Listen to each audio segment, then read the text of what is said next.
Hello, once again, everyone. I'm your host, Ray Shasho. Welcome to another edition of Interviewing the Legends on BBS Radio TV. It's brought to you by the Rockstar Chronicles, Series 1, my new book featuring over 45 intimate conversations with the greatest music legends the world will ever know.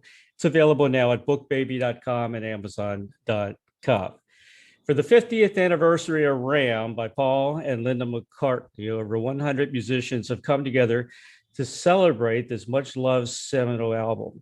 With Sir Paul McCartney's blessing, they have re-recorded all of the Ram songs to create Ram On, the 50th anniversary tribute to Paul and Linda McCartney's Ram, released on May 14th of this year through Spirit of Unicorn Music, distributed by Cherry Red Records.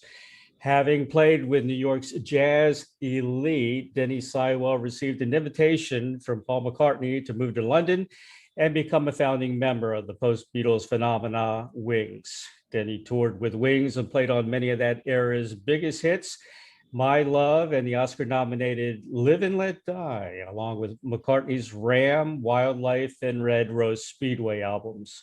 Other highlights of Denny's London years included work with Joe Cocker, Donovan, The Who, with the London Symphony Orchestra on their groundbreaking version of the rock opera Tommy.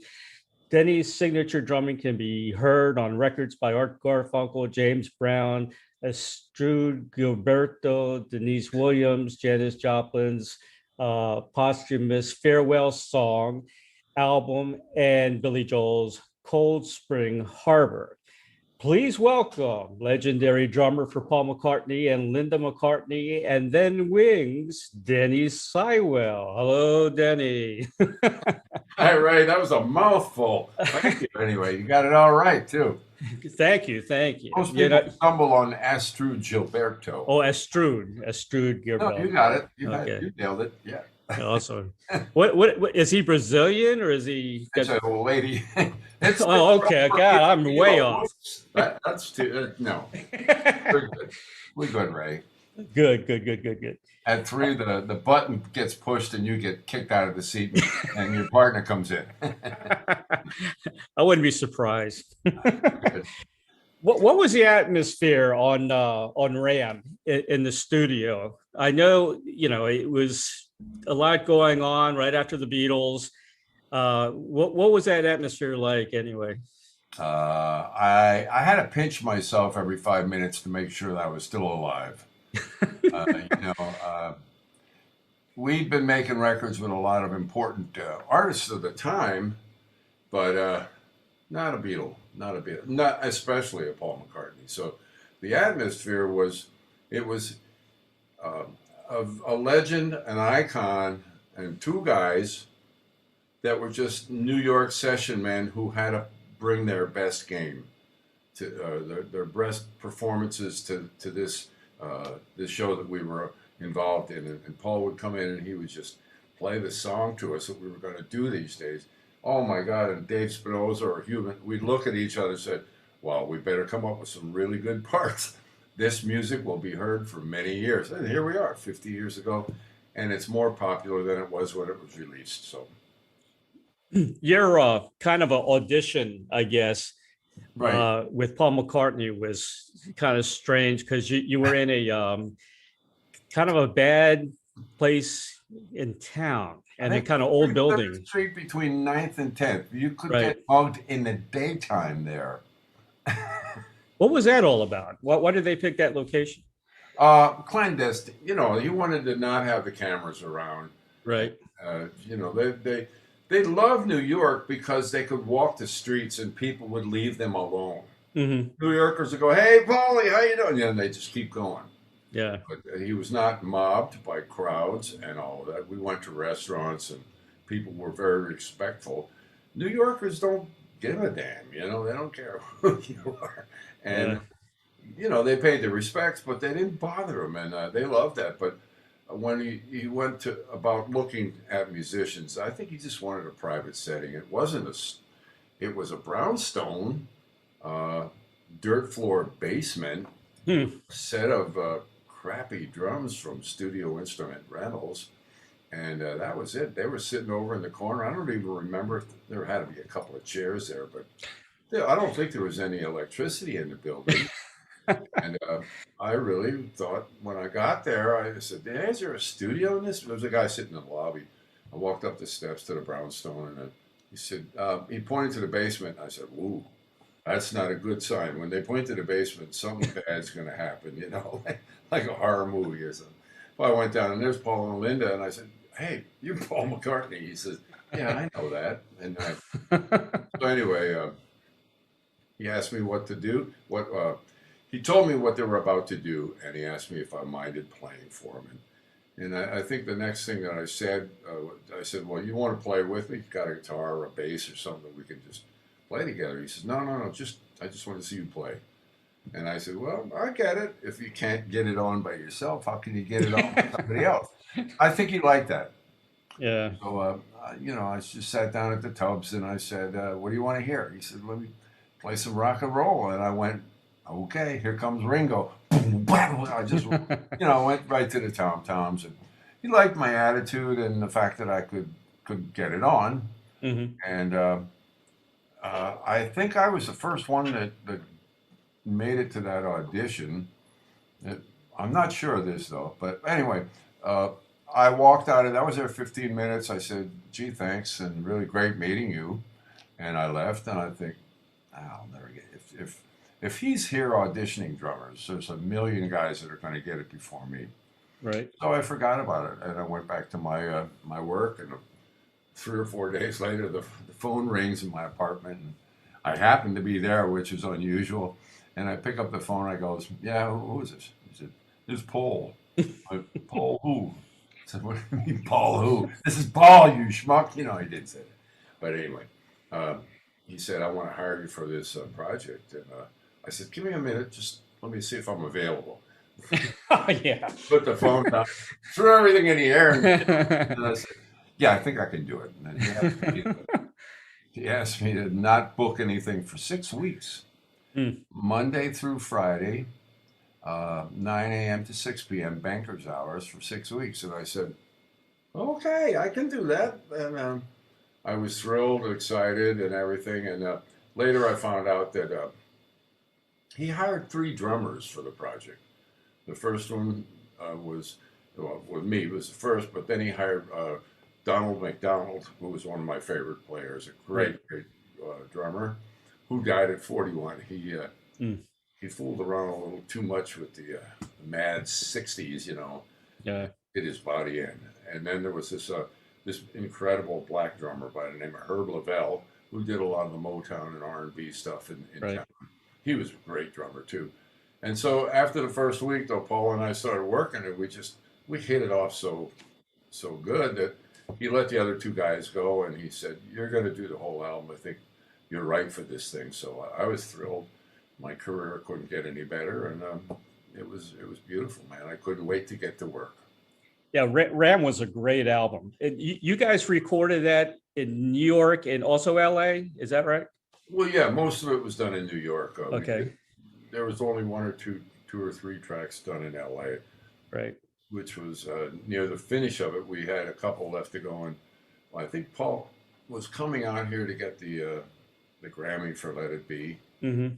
and I think he just wanted to try something a little bit different for the few tracks that were less. And he actually called Jim Garcia in to produce Right. co-produce this stuff, and it just didn't work out. But we recorded Dear Boy here in a studio owned by Armin Steiner. It's called Sound Recorders, and I believe that's where Eric the Norwegian, I think that's where he recorded that stuff. I don't remember much about him. I was in and out. Paul flew me out, and we kept us, here for a little while, and we did some hanging out and some little partying and dinners and stuff. Went to the Grammys together, and that was kind of funny because Monique and my wife and I, we were around the corner at the Hollywood Hawaiian Hotel or Motel, Mhm. whatever it is, and so we said we don't even have clothes to do this. So I went down to Santa Monica Boulevard and I bought a pink leather jacket. It was great, suede. It was really hip. Oh man. And she had some nice clothes. And Paul and Linda didn't wear what the ordinary was. In those days, it was tuxes. They were Yeah. Yeah. normal and stuff. So Paul had he had a plastic bow tie, I think. Linda had moccasins on and an Yves Saint Laurent. It was you could spot us that we were different. And they gave us a little table in the very back of the auditorium. It was at the oh geez, what's the name of that place now in Sunset? Shoot, I'll think of it in a minute. But Palladium. Yeah, that's it. Yeah. And we had a checkered tablecloth like an Italian restaurant and everything. And people left them alone, for the most part. Yeah. And then the award came up for Let It Be, and he and Linda got up. They went on stage. They took the award. They went backstage, and we never saw him again that night. Really? No, we walked back to the Hollywood Hawaiian. Yeah. Yeah, I talked to some people in Tucson. My cousin used to live out there, and same thing. People left him alone. He had a house in Tucson, and he would come to the market and, hey, Paul, how you doing? Yeah. No big deal. Regular guy. Yeah, sure was. Has Paul heard this new release yet or not? He has. He has. What do you say? He's very happy with it. I didn't hear it directly from him, but I heard it from Leesman Jr. He passed the message on to Lee. He said the guys did a great job on that, and he gave us his blessing before we even started it. Right.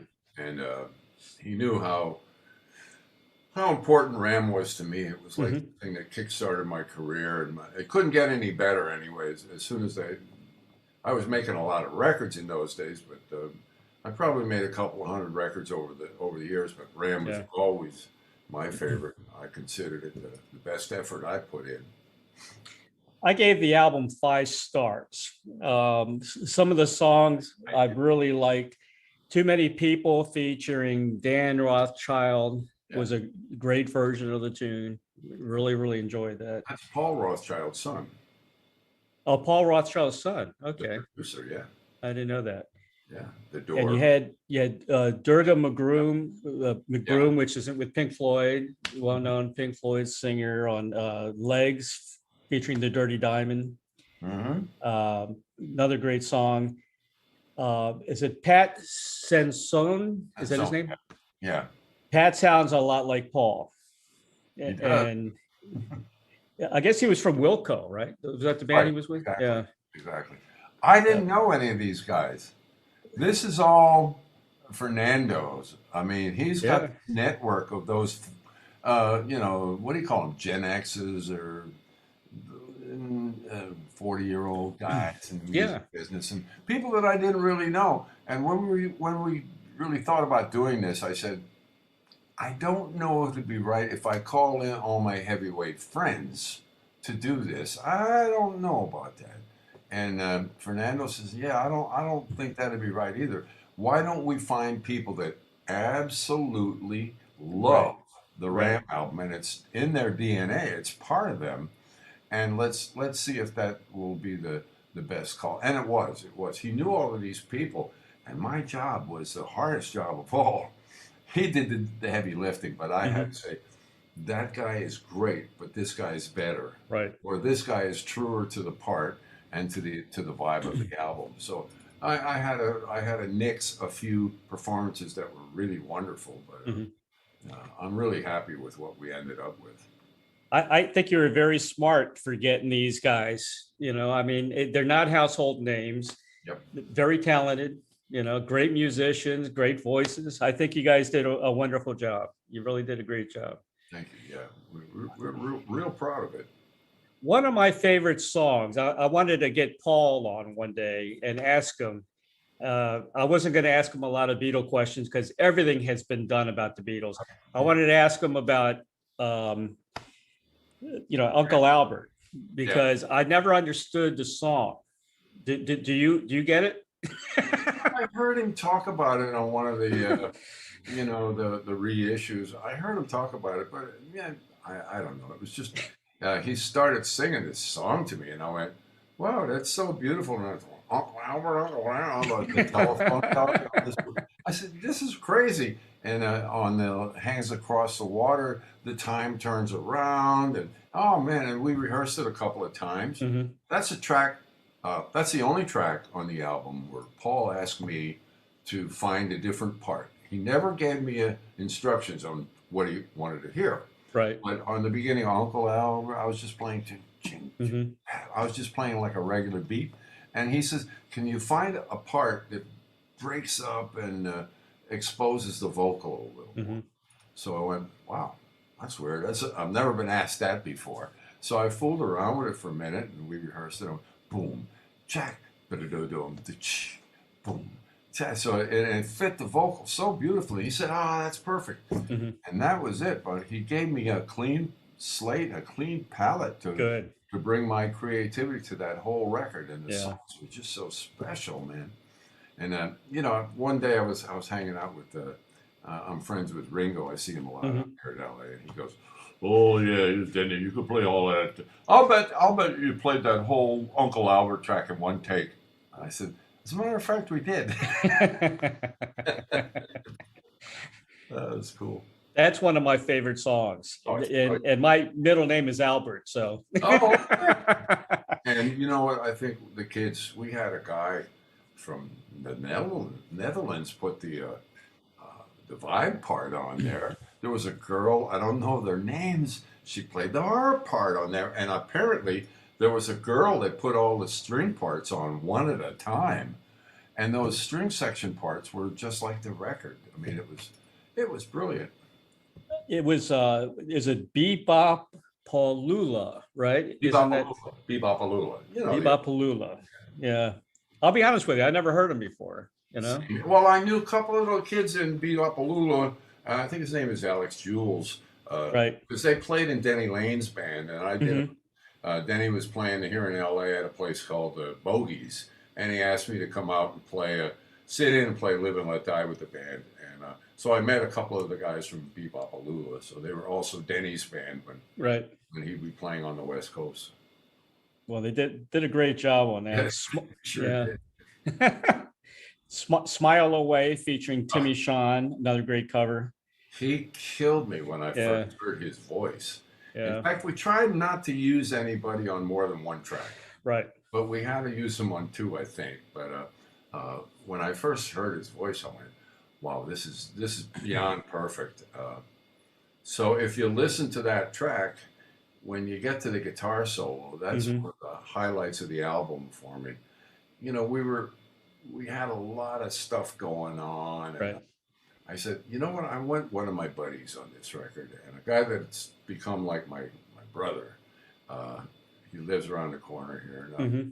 Davey Johnstone from Elton Hmm. John's band." Right. And I said, "Davey, would you mind? I don't want to get celebrities on this thing, but I really would love to have you play on Smile Away." Hmm. And I didn't tell him what I thought he should do. I'd love to have you on that track. And he goes, "All right, oh, yeah, what the?" So I sent it over, and this is the most iconic guitar solo on the record. I think it's so brilliant. It's so him, and it's so right for the song. The musicianship is spot on this Yeah, yeah, album. I mean, you can't get any better than that. yeah. And again, you had Dan Rothschild again for another Yeah, cut on Heart of the Country. yeah. Yeah, Yeah, great first singer. time I heard him sing "Heart of the Country," I said, "That's it. I don't want to listen to anybody else. This is too good, man." It was an easy choice. Long-haired lady.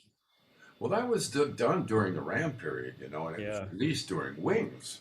But this record came way back with the horn section on there. Hmm. We tried to stay true to the original track, and some of these tracks, when we initially recorded them at CBS 52nd Street, there was no click. People didn't use click tracks, and especially a Beatles.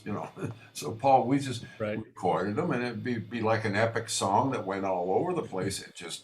We got it right when we got it right, and so we started trying to do it with a click track like is Hmm. done today, so we could add the parts in there. And I said, "No, it doesn't feel like the same thing. Let's do this. Let me just play along to the original CD." Right. So I'm hearing the whole song in my head, and I'm putting a new drum part down. And Mhm. then we got the drums right, and then we build it out from there. Bring the guitars on, and the basses, and the vocals. And there was more than half of the tracks were done that way. A couple of times, I think we may have used the click track just to get it started, and Mhm. then shut the damn thing off when we got rolling after the first 8 bars. Yeah. Most people will record traditional Beatles songs and they'll try to match it exactly like, the Beatles. Right. You guys had a different approach to this album, Yeah. and I really love it. Well, that's 50 years That's learning on my part. And thinking yeah. about the parts that I recorded, I'm saying, maybe I've changed that a little bit. And the sounds are terrific. They are great. Technology and stuff. Yeah. That who engineered the album? Is the producer also? Fernando. Okay, Fernando engineered it also. See, this was done during the lockdown. He's got a studio up here in Reseda, 8 minutes from my house. And he had this idea. He said, would you come up and play drums on this? We got a couple of tracks recorded. We got too many people, and some people never know, which, that's going to be later. We might use that. But he said, would you come up and put drums on it just for something to do? And I went, yeah, why not? So I go up to his place. He's a new friend. Mhm. I didn't know that he was this talented. He had an old set of Slingerland in there, and he had them all mic'd up. I didn't have to do anything but sit down and play. Wow. And one day I went up when we were doing this Ramon project. He said, we're in the height of the pandemic now. Why don't you come up and get as many tracks done as you can in one sitting so we don't have any more live exposure to each other? Right. So that's probably a good idea. So we went and masked up and everything before we got vaxxed and all that, but we masked up. And one day I did 8 drum tracks. In Really? 3 hours time. Jeez. Because it's like breathing to me. I remember I do this stuff in Beatle Fests, and I go Ram Clinic, and I do some clinics and stuff like this. So it wasn't anything new. I just sat down and played what I always play. Once a pro, always a pro. Well, it's pretty easy. I think my favorite tune, "Oh Woman, Oh Why," with Eric Dover, Lauren Lay. That's one of my favorite songs. I think that was a great job. I got to give Fernando credit there. We had this guy Eric Dover sang with Jellyfish, and he sings with Slash's band. And he sounded like he was right for the song, but there were places where it sounded too much like other screamers. Just didn't work as well when he sang the whole thing. But parts of it worked really good. So it was Fernando's idea to have Lauren do the first verse, which is the ladies' version. Why she shot the guy, and then he said, "Why'd you do that?"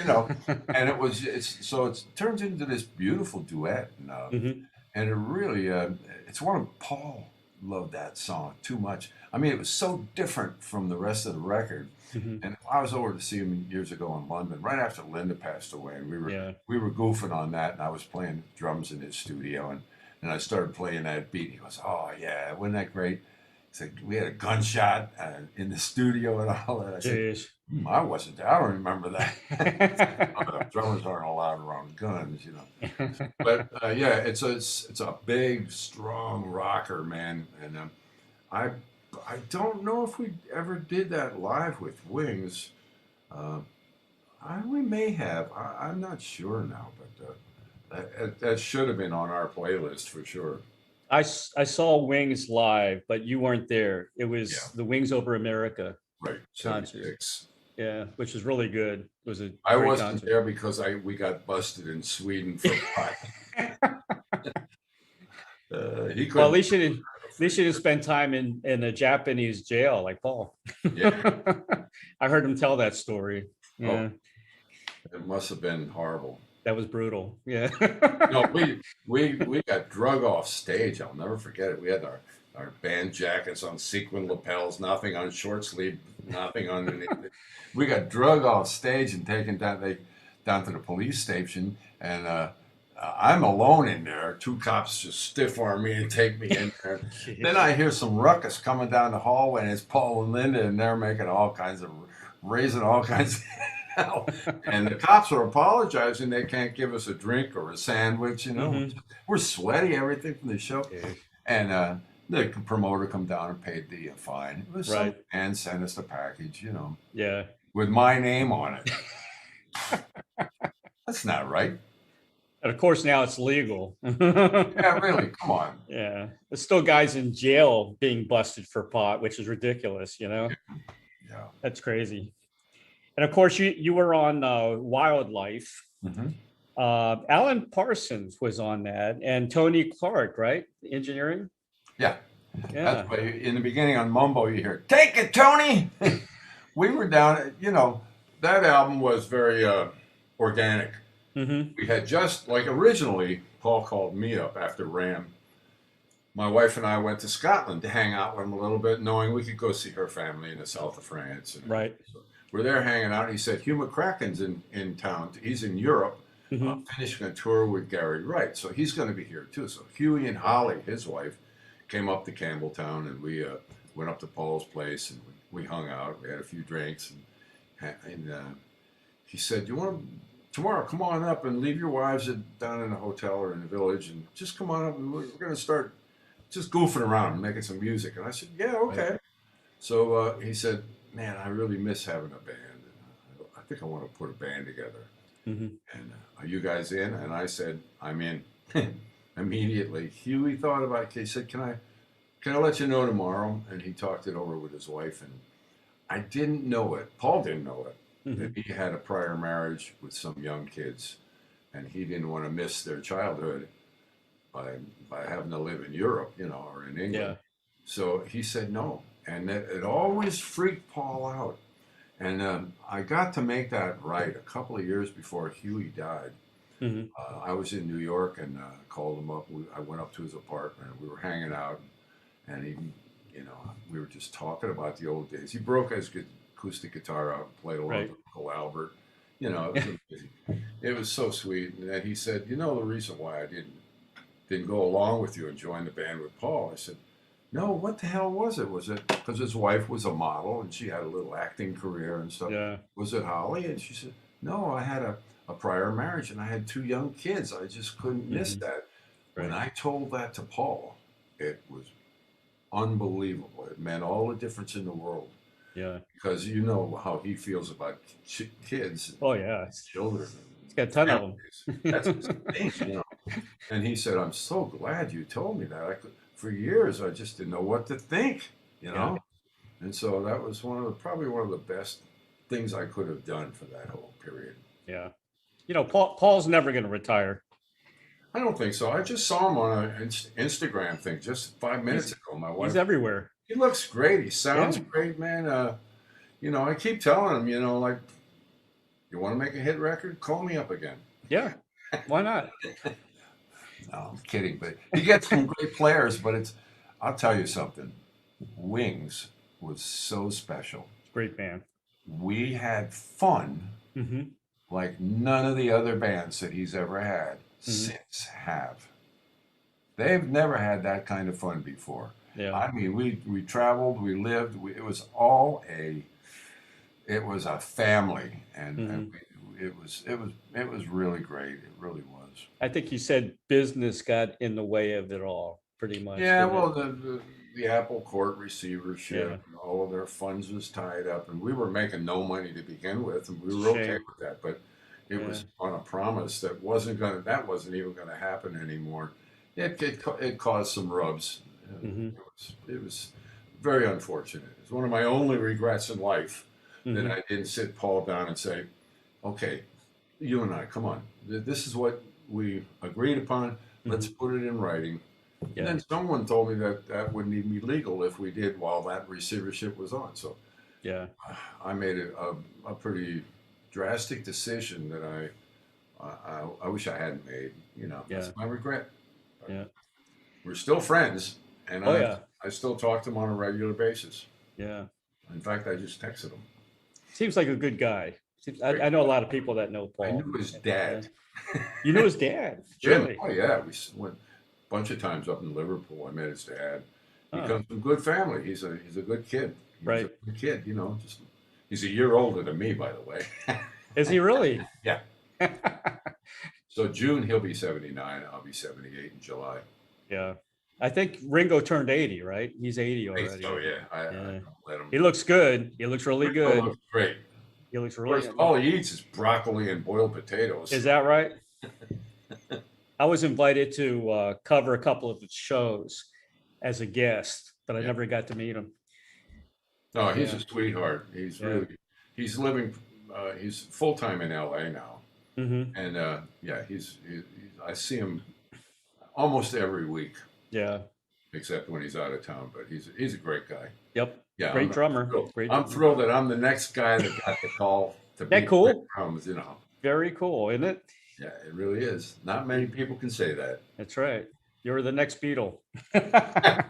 Not even the fifth Beatle. No.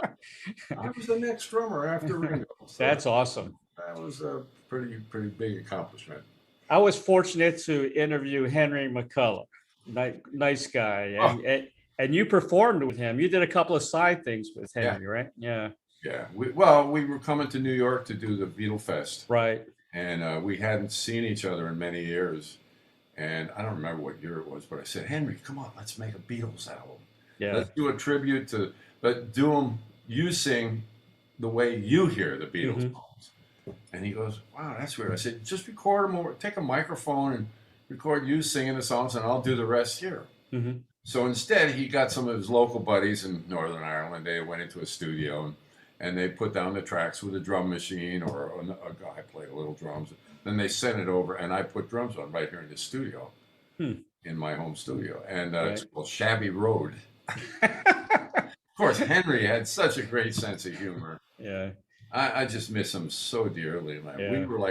we were bread and butter in the band, you know. Really? Paul and Linda were always off doing their thing, but when they came into the band, it Mhm. was Henry and I and the two roadies. We were always getting into trouble and egging each other on. You know that we were the tricksters and all of that.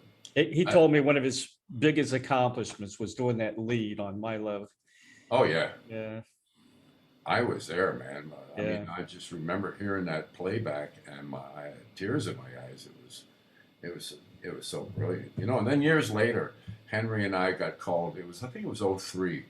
We were called to play in Liverpool at the Beatle Fest, and so we hadn't seen each other since '73, since we left the band. And here we are on stage with a band, some local guys that knew all Wings music, and we're playing My Love. And Henry gets to the guitar solo, and Henry just played it better than the record. And Hmm. I'm just sitting where they're behind the drums, just crying like a Yeah. Linda's gone, Yeah. you know, everything is patched up, everybody's Mm. happy now, we're friends again. Yep. Uh, God, it was pretty emotional, man. It was pretty amazing. Henry was a very excellent musician. He, of course, with Joe Cocker, and Yeah, did a little with Spooky Tooth. He did I Am the Walrus. He was yeah. on that track. Yeah. Henry was the first guy in Ireland Hmm. that was allowed to bring an electric guitar into an Irish show band. How about that? Sweeney's Men, it was called. Really? Oh, he was the Jimi Hendrix of Ireland, you know. He really was. I truly miss him. He was my mate, my brother, man. Yeah. Good guy. And we did a lot of. I stayed in touch with him while he Right. was through his illness and everything. We stayed very close. Yeah.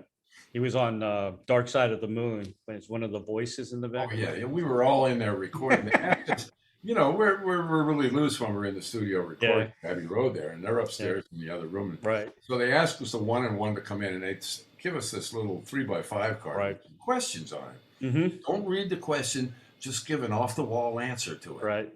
And we all did that. Hmm. And usually we were a little smoked up. We might even have a few pints or whatever. But you know, we were having fun with it, and Henry had that much fun. I guess they kept him, and he made the record. I don't think I did though. They probably didn't like the accent. A fun song was High, High, High. And that was, they didn't like that in England. I Oh, guess they. Barry Whitehouse didn't like it. She was the one that what do they call those people that they don't allow certain things on the air? She was that poison, And she Yeah. thought that he said, I want to lay you on the bed and shoot you with my body gun. And it wasn't the lyric, it was Right. polygon. It made Uh-huh. no sense whatsoever. I Right. want to grab your sweet banana and do it like I'm it's, gonna do you sweet banana. Yeah. and this woman was like, she was probably having an orgasm as she jammed the record. But it And it was, was a hit. It was a big hit. yeah, yeah. And it still is a great song. I It's mean, a great song. I love playing that song. I think that was only released on a 45, I think. And then later, much later on, it was released on an album Oh, by Paul. oh, Yeah. Very, very, very different. And of course, it's one of your big songs has got to be Live and Let Die. yeah. No, Yeah. so great to do. We were up at the house, Hmm. his house in London, around the corner from Abbey Road, and he said, "Yeah, I read this book the other night, the Ian Fleming novel, Live and Let Die, and they want me to write a theme for it." And he went over to the piano, and we were all just hanging out, and he started writing this song. So it was in his brain, I'm sure, but let me see, chase scenes, James Bond, da-da-dum, da-da-dum. And so Great. he wrote that little section. They said, "Oh, it's got to have a melody too." When Hmm. we were young, do-do-do-do, do-do-do, do-do-do-do-do. So he wrote this little melody right in front of us, and then he says, "Well, I got to throw a reggae bit in there." So, what did it matter to you? Yeah. So we got the song there. We all had our instruments in the living room there, so we started fooling around and playing and rehearsing, finding parts to play to this thing, and it didn't take 15, 20 minutes to write the song. Amazing. So now we're working out licks and parts and stuff. And he must have run a record, hit record on a little 2-track or something, Hmm. and got a version that we played. And once we found parts that seemed to work, we knocked it into a song. Sent it off to George Martin. George Martin did the orchestra. He wrote out the orchestra parts. And a couple of days later, we're at his studio. It's called Air London. Hmm. And we're up there, and we got a live 40-piece orchestra. Ray Wow. Cooper was over there in the corner with his timpani and duck Hmm. calls, and he was like, da da da boom, da da da boom.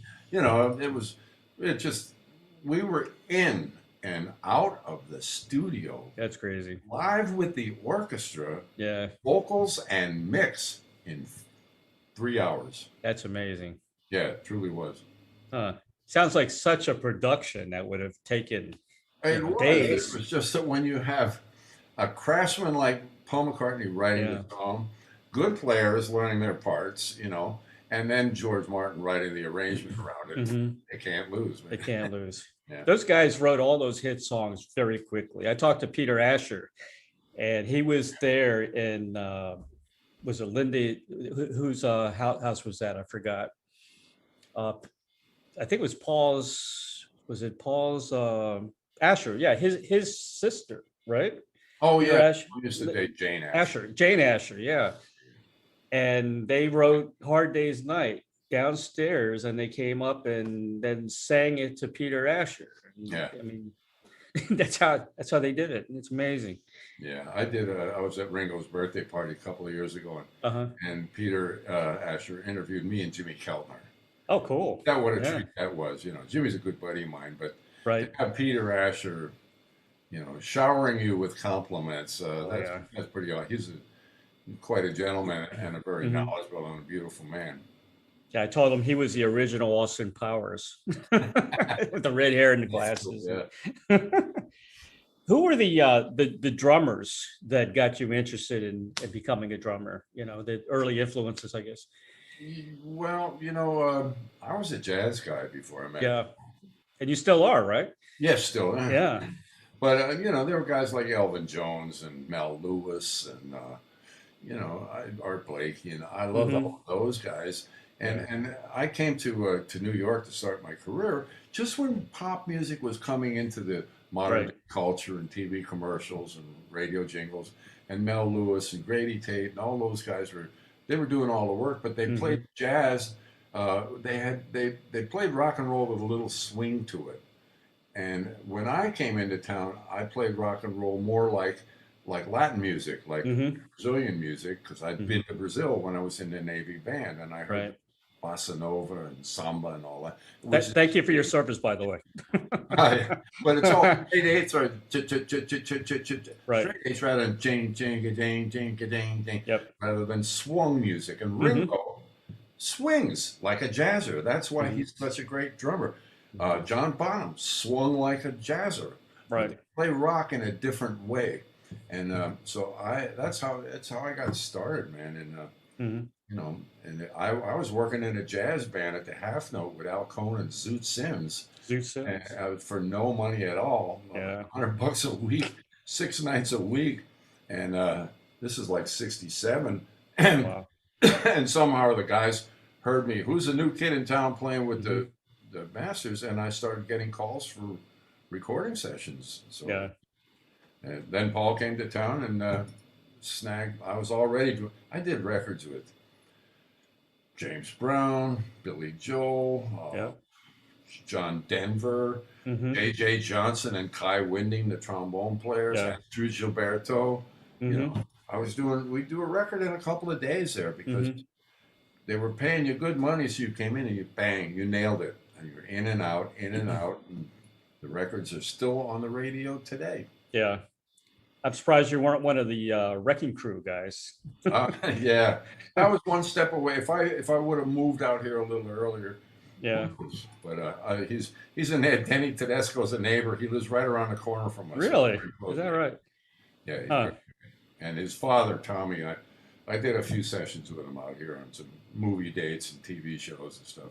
Yeah. What a great musician. You did a lot of TV themes, right? You worked on a lot of Knots Landing, I think, and some other stuff. Yeah, a whole bunch Huh. of. In those days, they were using live music, and then it Yeah. all changed. The computer and the drum machine came along, and they found out they can do it without musicians. Right. That That's a was shame. terrible. That sucks. And I did a lot of big movies with a composer by the name of James Newton Howard. Right. We did Waterworld and Perfect Murder Right. and Dinosaurs and Hmm. all kinds of Disney films and what have you. Yeah. You know, large 110-piece symphony orchestra where I'm just Hmm. one of 6 or 7 percussionists in the back of the room, you know. Hmm. And I really love that because it tests all of your skills as That's a right. musician. You know, you have to be able to read this music and interpret it and play the right Hmm. part every time. Don't make any mistakes. You That's won't right. get called back. Did So you ever meet Buddy Rich? I did Did several you? times. I Yeah. first met him when I was 13 years old in Allentown, Pennsylvania. Wow. My dad took me down to meet him. He was Yeah. playing with the Harry James band, Hmm. and I was maybe 13 or something like that. And my dad took me down, and he was a drummer. Hmm. My dad played with Tommy Dorsey a little bit in the very beginning Really? of their That's career. cool. So Yeah. I met him then, and in 1980 something, he was out here and he did a concert in a little local jazz club where it was just 3 guys. Hmm. Chuck DeMonico on bass, the best bass player Hmm. that's ever lived, you know, jazz bass player, and Roger Kellaway on the piano, and Buddy played brushes just about all night Really? in a Huh. trio sitting, and it was every drummer in the world found out Hmm. about this and showed up, and they all just sat there bowing down to Buddy. It was truly amazing. Yeah, He's the fastest drummer I've ever seen. but I've seen a lot of drummers. he's also the slowest. I mean, he he was a true musician. You know, Yeah. he did have incredible chops. Yeah. Incredible chops. I always hear from all the people that especially drummers, the best drummers they've ever seen was Buddy Rich and Kupra, Gene Kupra. Gene Krupa, yeah, Yeah, they always mention those two. yeah. Yeah. That generation spawned a lot of Oh incredible yeah. drummers. Yeah. But then I'm our with you. I generation, love jazz. I love yeah, jazz. yeah. Yeah. Here's your final question, Denny. If you had it, Field of Dreams wish, like the movie, to collaborate or perform with anybody from the past or present, who would you pick? To play with again, you mean? Yeah, play with Oh, yeah. or yeah. Well, you know what? In fact, every so often I tell Paul, I said, get me while I can still do it. I mean, I'll be able to do it till I'm old, but I don't know how far my body's going to go. I can play the drums. Yeah. I still play like I was 28 years old. I'm damn near 78, but so I'd like to play with him again because we Hmm. had such a very special. Like if there was a chance that let's say they did like a Wings concert for some reason, I'd be all about it, and I'd be all in with it. So that would Yeah. be my Back with bucket Paul. list, you know. Yeah. Yeah. I can see that happening. Well, you're both still young, man. You look like you're 55. Thank you. You look Thank great, you. man. You're in great shape. The check's in the mail. Checks in the mail. Thank you. Thank you. I appreciate that. I just want to say purchase Ram On. It's the 50th anniversary tribute to Paul and Linda McCartney's Ram. The release date is May 14th this year. You can order it. You can pre-order it now. Right. www.genie.us/RAMON 50th. I'm sure that it'll be on Amazon.com as well. And you can also hear some tracks on Ram on YouTube. I think that's available now as well. Yeah. And for more information about Denny Seiwell and Fernando Perdomo, Perdomo. Yeah, Perdomo. Okay, Perdomo. He's a Cuban kid from Miami. Is he Cuban? I'm yeah. half Cuban. And he plays drums too. He plays his ass off. I put a little. He was over here the other day. We got a little video of us jamming in the studio. He's really a good player. Awesome. He's uber talented. I love this guy. He's my new partner. We're going to be doing some more stuff. Look out, man. Well, you tell him you talked to a Cubano today. A fellow Cubano. My mom was Cuban. Okay.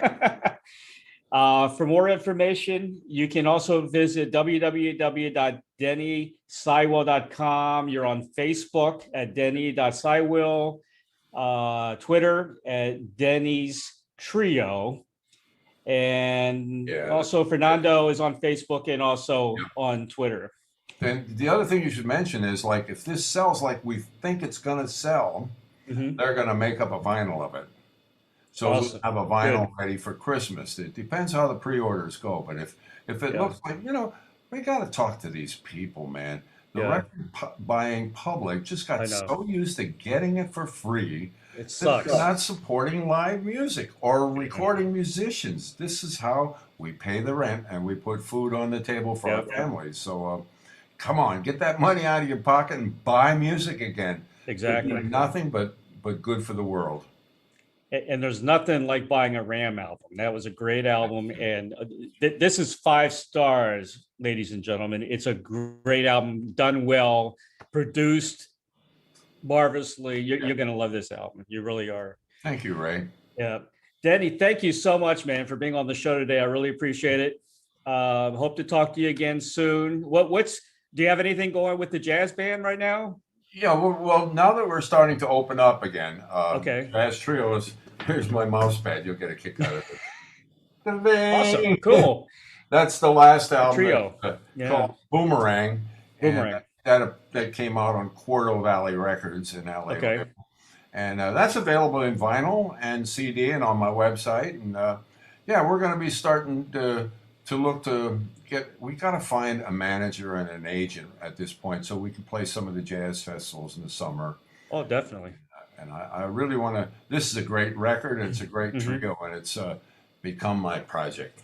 I really love it. It's some of my best work.